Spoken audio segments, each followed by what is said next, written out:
الحمدللہ رب العالمین والعاقبۃ للمتقین والصلاۃ والسلام علی سید المرسلین اما بعد فاعوذ باللہ من الشیطان الرجیم بسم اللہ الرحمن الرحیم۔ اس پارے کے شروع میں قوم شعیب کے سرکش سرداروں کی اس دھمکی کا ذکر ہے کہ اے شعیب ہمارے دین کی طرف پلٹ آؤ ورنہ ہم تمہیں اور تمہارے پیروکاروں کو جلا وطن کر دیں گے۔ حضرت شعیب نے اللہ سے التجا کی کہ اے اللہ ہمارے اور ہماری قوم کے درمیان حق کے ساتھ فیصلہ فرما دے۔ پھر ان پر قوم سمود کی طرح عذاب نازل ہوا اور وہ ایسے نسبت نابود ہوئے کہ جیسے کچھ تھا ہی نہیں۔ آیت نمبر 94 میں فرمایا کہ نبی کو جھٹلانے کے بعد فوراً اس قوم کو تباہ نہیں کیا گیا بلکہ پہلے ان کو سختی اور تکلیف پھر انعام و اکرام سے آزمایا گیا۔ جب ہر حال میں وہ کفر پر ڈٹے رہے تو پھر ان کو تباہ کر دیا گیا۔ پھر آیت نمبر 96 میں اللہ تعالیٰ نے فرمایا کہ اگر یہ بستیوں والے ایمان لائے ہوتے اور تقوی کو اختیار کیا ہوتا تو ہم انہیں زمین اور آسمان کی نعمتوں سے سرفراز فرماتے، انہیں فراوانی کے ساتھ نعمتیں عطا کرتے، لیکن حق کو جھٹلانے کے سبب وہ انجام بد سے دوچار ہوئے۔ ان بستی والوں کو اس سے بے پرواہ نہیں ہونا چاہیے تھا کہ ان پر ہمارا عذاب رات کو سوتے میں یا دن چڑھے آ سکتا ہے۔ گزشتہ امتوں کے احوال سنا کر رسول اللہ صلی اللہ علیہ وآلہ وسلم کو کفار مکہ کی ایذاء رسانیوں پر تسلی دینا اور مشرکین مکہ کو عبرت دلانا مقصود ہے۔ پھر آیت نمبر 103 سے 129 تک حضرت موسیٰ علیہ السلام کی بعثت اور فرعون اور اس کے پیروکاروں کا ذکر کیا گیا۔ حضرت موسیٰ علیہ السلام نے ان کو دعوت حق دی اور کہا کہ میں تمہارے پاس واضح نشانیاں لایا ہوں اور بنی اسرائیل کو میرے ساتھ بھیج دو۔ فرعون نے معجزات پیش کرنے کے لیے کہا تو حضرت موسیٰ علیہ السلام نے اپنا عصا زمین پر ڈالا تو وہ ایک بڑا اژدہا بن گیا۔ انہوں نے اپنا ہاتھ گریبان سے نکالا تو وہ دیکھنے والوں کے لیے روشن ہو گیا۔ فرعون کے سرداروں نے حق کو قبول کرنے کی بجائے اسے جادو قرار دیا اور کہا کہ یہ تمہیں اپنے ملک سے نکالنا چاہتا ہے۔ تو انہوں نے کہا کہ اس معاملے کو ذرا ڈھیل دو اور جادوگروں کو جمع کرو۔ جب جادوگر آ گئے تو انہوں نے فرعون سے کہا کہ اگر ہم غالب آ گئے تو ہمارا انعام کیا ہوگا؟ اس نے کہا کہ تم ہمارے مقربین میں سے ہو جاؤ گے۔ تو جادوگروں نے حضرت موسیٰ علیہ السلام سے کہا کہ آپ پہل کریں یا ہم پہل کریں؟ تو حضرت موسیٰ نے کہا کہ تم پہل کرو۔ جب جادوگروں نے اپنی ساری رسیاں زمین پر ڈال دی تو لوگوں کی نگاہوں کو سحر زدہ کر دیا اور انہیں ڈرا دیا۔ انہوں نے کہا کہ یہ تو بڑا جادو لے آئے۔ تو اللہ تعالیٰ نے حضرت موسیٰ کو حکم دیا کہ اپنا عصا زمین پر ڈالے۔ وہ عصا سانپ بنا اور جادوگروں کی چیزوں کو نگلنے لگا۔ اس طرح معجزے کی حقانیت اور جادو کا بطلان ثابت ہوا اور فرعونی رسوا ہوئے۔ جادوگر سجدے میں گر پڑے اور اللہ تعالیٰ پر ایمان لے آئے۔ فرعون نے انہیں دھمکی دی کہ میری اجازت کے بغیر تم ایمان لے آئے ہو، میں تمہارے ہاتھ پاؤں مخالف سمت کے کاٹوں گا اور تمہیں سولی پر چڑھا دوں گا۔ انہوں نے کہا کہ ایمان لانے کی پاداش میں تم ہمیں سزا دینا چاہتے ہو؟ پھر انہوں نے اللہ تعالیٰ سے صبر و استقامت کی دعا کی۔ اس کے بعد فرعون نے بنی اسرائیل کے بیٹوں کو قتل کرنے اور بیٹیوں کو زندہ چھوڑنے کا حکم دیا۔ حضرت موسیٰ علیہ السلام نے قوم کو صبر کی تلقین کی اور کہا کہ نیک انجام اہل تقویٰ کے لیے ہے۔ آیت نمبر 103 تا 143 میں بتایا کہ اللہ تعالیٰ نے فرعونیوں پر قحط سالی کا عذاب نازل کیا۔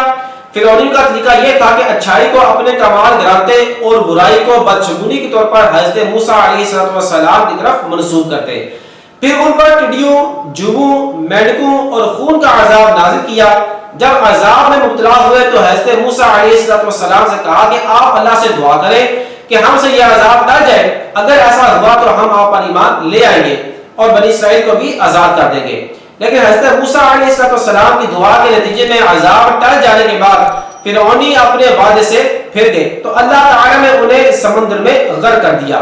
اللہ تعالیٰ نے کمزور لوگوں کو مشرق اور مغرب کا وارث بنا دیا اور بنی اسرائیل سے جو خیر کا وعدہ تھا وہ پورا ہوا۔ بنی اسرائیل سمندر پار کر کے ایک ایسی قوم کے پاس پہنچے جو بتوں کی پوجا کیا کرتی تھی۔ انہوں نے کہا کہ حضرت موسیٰ علیہ السلام سے کہ ہمارے لیے بھی ایک خدا بنا دیجئے۔ حضرت موسیٰ نے فرمایا کہ بت پرستی کرنے والے جاہل ہیں اور اپنی جاہلیت کے باعث ہی ہلاک ہونے والے ہیں۔ پھر اللہ تعالیٰ نے بنی اسرائیل پر اپنی نعمتوں کا ذکر فرمایا۔ حضرت موسیٰ نے اپنی قوم میں حضرت ہارون کو اپنا جانشین بنایا اور کوہ طور پر تشریف لے گئے اور یہ 40 دن کا عرصہ تھا۔ حضرت موسیٰ علیہ السلام نے اللہ تعالیٰ سے اپنا جلوہ دکھانے کی استدعا کی، لیکن جب اللہ تعالیٰ نے بالواسطہ تجلی فرمائی تو حضرت موسیٰ علیہ السلام تاب نہ لا سکے اور بے ہوش ہو گئے اور پہاڑ ریزہ ریزہ ہو گیا۔ آیت نمبر 144 تا 155 میں حضرت موسیٰ علیہ السلام کو رسالت عطا کرنے، کلیم اللہ کا منصب عطا کرنے، تورات عطا کرنے کا ذکر ہے۔ آگے چل کر بتایا کہ متکبر آیات الہی سے اعراض کریں گے اور جو لوگ اللہ تعالیٰ کی آیات اور قیامت کو جھٹلاتے ہیں ان کے اعمال باطل ہیں۔ پھر حضرت موسیٰ کے کوہ طور پر قیام کے عرصے میں بنی اسرائیل کے زیورات سے بچڑا بنا کر اسے معبود بنانے کا ذکر کیا گیا۔ چنانچہ جب حضرت موسیٰ علیہ السلام واپس آئے تو قوم پر غصے اور افسوس کا اظہار کیا اور کہا کہ میرے پیچھے تم نے ایسا برا کام کیا۔ انہوں نے تورات کی تختیاں زمین پر ڈال دی اور اپنے بھائی حضرت ہارون علیہ السلام کا سر پکڑ کر ان سے جواب طلبی کی۔ انہوں نے کہا کہ اے میرے بھائی، قوم نے مجھے بے بس کر دیا تھا اور قریب تھا کہ مجھے قتل کر دیں، اب آپ مجھ پر سختی کر کے دشمنوں کا ہنسی کا موقع نہ دیں۔ پھر آیت نمبر 151 میں حضرت موسیٰ علیہ السلام کی دعا اور کلمات استغفار کا ذکر ہے۔ آگے چل کر بتایا کہ غصہ ٹھنڈا ہونے پر حضرت موسیٰ علیہ السلام نے تورات کی تختیوں کو اٹھایا جن کی تحریر میں اللہ تعالیٰ سے ڈرنے والوں کے لیے ہدایت اور رحمت کی نوید تھی۔ پھر آیت نمبر 156 تا 158 میں حضرت موسیٰ علیہ السلام کی دعا کا ذکر ہے کہ جس میں انہوں نے اپنی قوم کے لیے اللہ تعالیٰ سے دنیا اور آخرت کی بھلائی مانگی۔ اللہ تعالیٰ نے فرمایا کہ یہ کامل نعمت میں ان لوگوں کو عطا کروں گا جو ایمان کے ساتھ تقوی اختیار کریں گے، زکوٰۃ دیں گے اور اس عظیم رسول نبی امی کی پیروی کریں گے جس کا ذکر وہ اپنے پاس تورات اور انجیل میں لکھا ہوا پاتے ہیں، اور یہ نبی ان کو نیکی کا حکم دے گا اور برائی سے روکے گا اور پاکیزہ چیزوں کو ان کے لیے حلال کرے گا اور ناپاک چیزوں کو ان کے لیے حرام کرے گا، اور بدعمالیوں کا بوجھ ان کے دلوں میں پڑے ہوئے تو اتار دے گا۔ سو جو لوگ ان پر ایمان لائے، ان کی تعظیم اور نصرت کی اور اس نور ہدایت کی پیروی کی جو ان کے ساتھ نازل کیا گیا، وہی فلاح پانے والے ہیں۔ اس کے بعد میں رسول اللہ صلی اللہ علیہ وآلہ وسلم کی رسالت عامہ کا ذکر ہے کہ آپ کی رسالت کسی قوم سے مخصوص ہے، نہ خاص زمانے تک محدود، بلکہ جس طرح اس کے بھیجنے والے کی حکومت اور سروری عالمگیر ہے، اسی طرح رسول اللہ صلی اللہ علیہ وآلہ وسلم کی رسالت بھی جہانگیر ہے۔ آیت نمبر 160 سے حضرت موسیٰ علیہ السلام کی پتھر پر ضرب سے ان کی قوم کے 12 قبیلوں کے لیے 12 چشمے جاری ہونے کے معجزے، بادل کے سایہ کرنے اور من و سلوہ کے اتارنے کا بیان کیا گیا۔ اس کے بعد اس عمل کا بیان ہے کہ بنی اسرائیل کو حکم ہوا کہ معافی مانگتے اور سجدہ کرتے رہو اور سجدہ کرتے ہوئے بیت المقدس میں داخل ہو جاؤ، مگر انہوں نے اس مسئلے میں بھی تحریف کی۔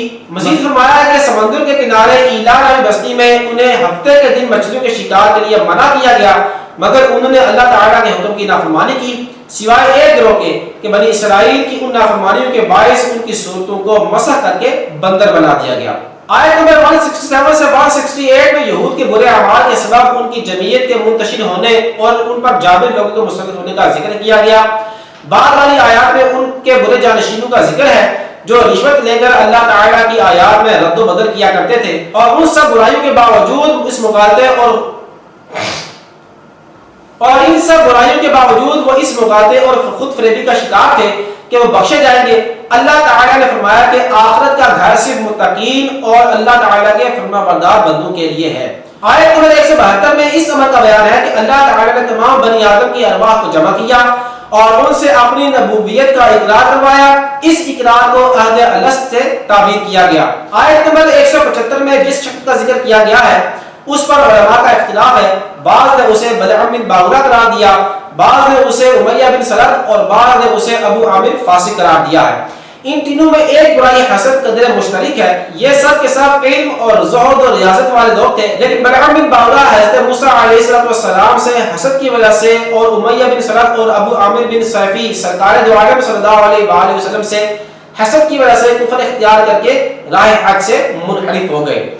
آیت نمبر 179 میں اللہ تعالیٰ نے نعمت عقل کو قبول ہدایت کے لیے استعمال نہ کرنے والوں کو چوپایوں سے بدتر قرار دیتے فرمایا کہ ان کے دل ہیں مگر وہ حق کے دلائل کو سمجھتے نہیں، ان کی آنکھیں ہیں مگر وہ آیات الہی کو دیکھتے نہیں، ان کے کان ہیں مگر وہ دعوت حق کو سنتے نہیں۔ آیت نمبر 180 میں اللہ تبارک و تعالیٰ کو اسماء حسنہ کے ساتھ پکارنے کا ذکر ہے۔ آیت نمبر 183 میں اللہ تعالیٰ کے مہلت دینے اور خفیہ تدبیر کا بیان فرمایا گیا ہے۔ آیت نمبر 186 تا 188 میں منکرین کے قیامت کے بارے میں پوچھنے اور قیامت کے اچانک آنے کے جواب کا ذکر ہے۔ رسول اللہ صلی اللہ علیہ وآلہ وسلم کو بارگاہ الوہیت میں عجز و نیاز کی تعلیم دیتے ہوئے فرمایا، کہو کہ میں اپنی ذات کے لیے خود سے کسی کے نفع اور نقصان کا مالک نہیں، مگر جو اللہ تبارک و تعالی چاہے، اور اگر میں اپنی ذات سے غیب کو جانتا تو میں از خود یعنی خیر کثیر جمع کر لیتا اور مجھے کوئی بھی تکلیف نہ پہنچتی۔ یعنی غیب کے تمام علوم اور ساری نعمتیں رب ہی کی عطا سے ہیں، اور کبھی کوئی تکلیف پہنچے اس کی قضاء اور قدر سے پہنچتی ہے۔ آیت نمبر 199 تا 190 میں فرمایا کہ تمام بنی آدم کو ایک جان یعنی حضرت آدم علیہ السلام سے پیدا کیا اور اسی سے اس کا جوڑا بھی بنایا تاکہ وہ اس سے سکون حاصل کرے۔ اور جب بیوی امید سے ہو تو میاں بیوی تندرست لڑکے کی دعا کرتے ہیں اور شکر ادا کرنے کا اقرار کرتے ہیں، لیکن جب اللہ تعالیٰ ان کو عطا کرتا ہے تو یہ لوگ اس کے ساتھ شریک بنا لیتے ہیں۔ آیت نمبر 194 سے مشرکوں کے معبودان باطلہ کے بارے میں بتایا کہ وہ تمہاری طرح ہی مخلوق ہے اور آنکھ، کان، ہاتھ اور پاؤں کی نعمت سے بھی محروم ہے، یعنی وہ خود ہی عاجز و بے بس ہے، کسی کو نفع یا نقصان نہیں پہنچا سکتے۔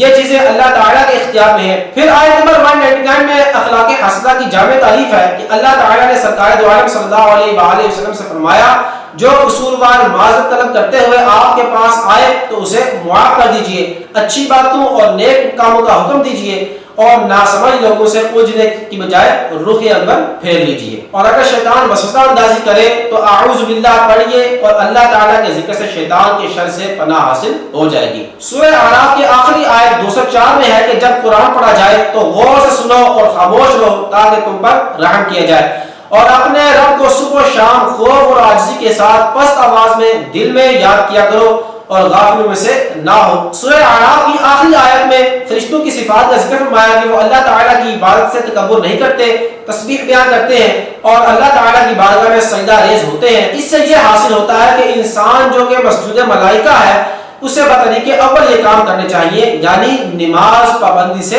ادا کرنی چاہیے۔ سورہ انفال مدنی سورت ہے، ترتیب مصحف کے اعتبار سے یہ 8ویں جبکہ ترتیب نزولی کے اعتبار سے یہ 88ویں سورت ہے۔ اس سورت میں مال غنیمت کا ذکر ہے جسے عربی زبان میں انفال کہتے ہیں، اس لیے اس سورت کو انفال سے موسوم کیا گیا ہے۔ اس صورت میں مال غنیمت کے احکام کا بیان ہے، اتحاد و اتفاق، مسلمانوں کا غزوہ بدر کے لیے نکلنے، قلت تعداد کے باوجود اللہ تعالیٰ کی تائید و نصرت سے کامیابی، دشمن کے خلاف جہاد کی تیاری، دین کی بنا پر ایک دوسرے کی مدد کرنا، معرکہ بدر میں دونوں جمعیتوں کے قتال کی کیفیت، مسلمانوں اور کافروں کے درمیان معاہدوں کے احکام اور دارالحرب میں رہنے والے مسلمانوں کے احکام کا بیان کیا گیا ہے۔ انفال مطلقاً مال غنیمت کے کہتے ہیں، اور کسی مجاہد کو غیر معمولی کارکردگی کی وجہ سے دوسرے مجاہدین کے مقابلے میں کچھ زیادہ مال دیا جائے تو اسے نفل یا انفال کہتے ہیں۔ اور انفال رسول اللہ صلی اللہ علیہ وآلہ وسلم اور اللہ کے حکم کے تابع ہے کہ جس کو جتنا چاہے عطا کرے۔ سورہ انفال کی آیت نمبر 2 سے کامل مومنوں کی صفات کو بیان کیا گیا کہ وہ اللہ تعالیٰ سے ڈرتے ہیں، آیات الہی سن کر ان کے ایمان کو تقویت ملتی ہے، وہ اپنے رب پر توکل کرتے ہیں، اقامت صلاۃ اور ادائے زکوٰۃ ان کا شعار ہے اور یہ سچے اور پکے مومن ہیں۔ پھر آیت نمبر 5 میں فرمایا کہ جو لوگ جہاد کے لیے دل و جان سے آمادہ نہ تھے اور مجاہدین کی خواہش تھی کہ ابو جہل کی قیادت میں مشرکین مکہ کے مسلح اور منظم لشکر کے بجائے ابو سفیان کے تجارتی قافلے سے ٹکراؤ ہو جائے، اللہ تعالیٰ نے مشرکین سے تصادم کو مقدر فرمایا تاکہ حق کی حقانیت اور غلبہ ثابت ہو جائے۔ آیت نمبر 9 سے 24 سے بتایا کہ اللہ تعالیٰ نے بدر میں مجاہدین کے اطمینان کر کے لیے فتح کی بشارت کے طور پر فرشتے مدد کے لیے بھیجے۔ میدان بدر میں سخت زمین اور پانی کے چشمے کفار کے پاس تھے اور نرم زمین جس پر چلنا دشوار تھا مسلمانوں کے پاس تھی، اور پانی کی بھی قلت تھی کہ جس کی وجہ سے مسلمانوں کے دلوں میں طرح طرح کے توہمات پیدا ہوتے تھے۔ اللہ تعالیٰ نے بارش برسائی اور مسلمانوں نے وافر پانی جمع کر لیا اور ان کی شرعی اور طبعی ضروریات بھی پوری ہوئی اور دل کو بھی اطمینان ملا۔ اللہ تعالیٰ نے میدان جنگ میں پسپائی اختیار کرنے والوں کو اپنے غضب کا حقدار قرار دیا۔ میدان بدر میں رسول اللہ صلی اللہ علیہ وآلہ وسلم نے مٹھی میں ریت لے کر کافروں کی جانب پھینکی اور فرمایا کہ یہ لوگ رسوا ہو جائیں، یہ ریت ان کی آنکھوں میں جا پڑی۔ اللہ تعالیٰ نے فرمایا کہ رسول وہ خاک آپ نے نہ پھینکی کہ جس وقت آپ نے پھینکی تھی، لیکن در حقیقت وہ اللہ نے پھینکی تھی۔ اللہ تعالیٰ نے بدر کا فیصلہ کن جنگ قرار دیا اور مسلمانوں سے فرمایا کہ اے ایمان والو، اللہ تعالیٰ اور اس کے رسول کے بلانے پر فوراً حاضر ہو، اور جب رسول تمہیں اس چیز کی طرف بلائیں جو تمہارے لیے حیات آفرین ہے۔ آیت نمبر 25 میں فرمایا کہ یہ مت سمجھنا کہ ظالموں کے فتنے کا وبال صرف ان لوگوں تک محدود رہے گا، اگر امر بالمعروف اور نہی عن المنکر کا عمل رک گیا تو اس کے اثرات باقی معاشرے کو بھگتنا ہوں گے۔ آیت نمبر 26 میں ہجرت سے پہلے مسلمانوں کی بے بسی اور بعد میں اللہ تعالیٰ کی مدد سے مضبوط ہونے اور اس پر اور اس نعمت پر اللہ تعالیٰ کا شکر ادا کرنے کا بیان کیا گیا۔ مزید فرمایا کہ اللہ تعالیٰ اور اس کے رسول سے خیانت نہ کرو اور اپنی امانتوں میں بھی خیانت نہ کرو۔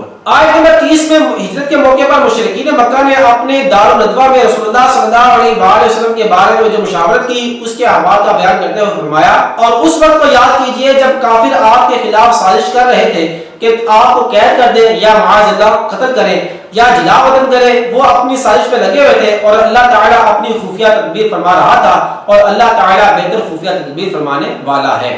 آیت نمبر 32 تا 35 میں فرمایا کہ کفار مکہ اپنی سرکشی کی وجہ سے اس طرح کے مطالبات کرتے تھے، اگر آپ کے پاس یہ قرآن حق ہے تو اللہ سے دعا کیجئے کہ ہم پر آسمان سے پتھر برسائے اور ہمیں دردناک عذاب دے۔ اللہ تعالیٰ نے فرمایا کہ جب آپ ان میں موجود ہیں اللہ ان کو عذاب نہیں دے گا، اور جب تک وہ استغفار کر رہے ہیں تو بھی اللہ تعالیٰ ان کو عذاب نہیں دے گا۔ پھر فرمایا کہ بیت اللہ کے پاس مشرکوں کی نماز سیٹیاں اور تالیاں بجانے کی صورت میں تھی۔ پھر آگے چل کر مقصد جہاد کو بیان فرمایا، اور ان سے جنگ کرتے رہو حتیٰ کہ کفر کا غلبہ نہ رہے اور پورا دین اللہ کا ہو جائے، اور فرمایا کہ اللہ تعالیٰ کے راستے سے روکنے کے لیے خرچ کرنے والوں کے ہاتھ بجوز حسرت کے اور کچھ نہیں آئے گا۔